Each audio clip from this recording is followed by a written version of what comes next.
Hi guys, it's Dr. Pryor, and today I'm going to talk about the big 5 dimensions of identity. And the reason is because I picked up this publication called The Science of Personality, and I was traveling some, reading through this book, and I was helping other people take this test to find out their big 5, and I was just having so much fun with it, so I thought I would talk about it this week. Okay, so what are the dimensions that are tested for this big 5? And this model is used in personality research. Okay, so the first is extraversion, and extroverted people enjoy groups and are upbeat and energetic. Introverts, by contrast, tend to hold back and think before they speak. Okay, I will tell you, I scored about average in extraversion, and I know that about myself. I'm not a super extroverted person, not like some people I know. Next is highly agreeable, or agreeableness, and highly agreeable people are cooperative and think of others before themselves. Low scorers focus on their own needs and tend to create conflict in relationships. Yeah, I scored high in agreeableness. Conscientiousness involves working hard and making sure a job is done right, down to the last detail.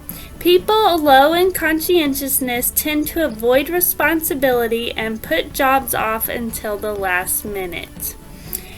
Emotional stability is the next dimension, and this is about remaining calm and centered no matter what comes your way. Neuroticism, its opposing pole, is marked by anxiety, moodiness, and vulnerability to stress. I actually scored pretty high in emotional stability, which, I found kind of fascinating because in the last 2 years going through all the leaving abusive marriage, it did make me feel very sad and very anxious, and I had a lot of emotional instability, I feel like, but that's not my normal. And I'm coming back to my normal some, so I shouldn't have been so surprised that I ranked so high in that. Last is openness to experience. And this means you want to learn, explore, and try things that come your way. People who score low in openness tend to be conservative, traditional, or skeptical of change. Okay, so you can take tests in these different areas and figure out how high or low you are in these 5 dimensions. It was pretty fun doing this with everybody, figuring out where they were. Okay, so say you score really low in extraversion and you would like to change that, right? You can work on your personality. Personalities, we know, do change over time. People do tend to become more conscientiousness. They tend to become more agreeable as they get older. Not everybody, but yeah. Okay. But a lot of people want to change something about their personality. So what are some ways you can do it?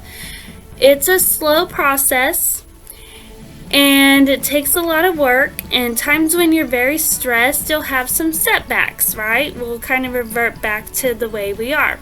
But if you have a lot going on in life, you can work on changing something you don't like about your personality. So what are some ways to do that? So you can capture your thoughts and say you want to become more extroverted and you think, oh, I never do anything out with people, I never go anywhere, I never am in groups. You can think back to times you were with groups. Think back when you met people, when you did stuff with people, right? And next you can set goals. So each week you can make a goal. So say, I want to set up a lunch date with a friend. I want to go to an outing where there'll be people. You can make weekly goals and try to meet those, right? Next, getting a therapist. A therapist can really explore what's keeping you back and help you set goals and really help you expand in the dimension you want to go. You can get a coach to help you with your personality work can do that. It's good to have a group of people that support you in change. There are people in your life that might want to keep you the same, and those will not be the people you want to be around when you're trying to change an aspect of your personality. And lastly, if there's a lot going on in your life, it's going to be hard to make changes. But if you have some, more free time, if you don't have a lot of things changing around in your life, that's a good time to do some personality work. Okay? So, guys, that's all I'm going to talk about today. I am accepting patience. If you could give me a thumbs up if you like this. And yeah, consider subscribing. I make all sorts of topics. I'm a naturopathic doctor and I love to educate. Okay, guys, I love you and have a good night. Bye.